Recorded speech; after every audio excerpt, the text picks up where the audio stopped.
សងជួបរូបស្រីបុប្ផាមួយតងរៀមច្បងជួបថ្លៃបេះដូងភក្តីលើស្រស់ជីវ៉ារូបអូនល្អស្រស់កឹបដួងនេត្រា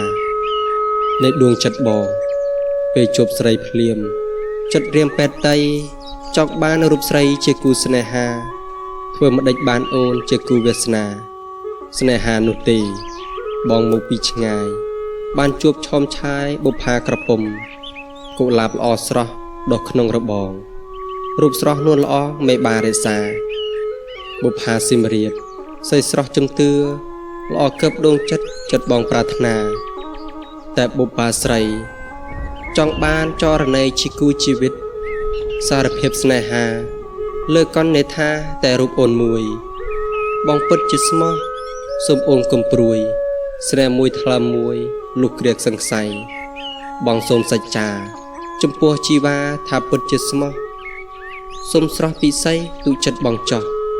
ក្នុងនាមកូនប្រុសស្មោះចំពោះស្នេហ៍ពេលបងឃ្លាតឆ្ងាយសូមស្រស់ឆោមឆាយមើលថែកាយា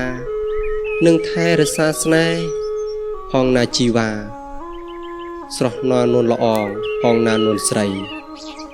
ពេលបងរៀនចប់ត្រឡប់ហើយណាចូលស្ដីជីវ៉ាតាមប្រពៃណីជឿចិត្តបងចោះមានទឹកអុយស្រីរងចាំយូរឡាយពេលបានចូលស្ដី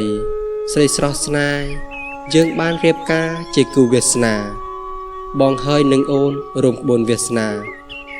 ជារៀងទៅអើយ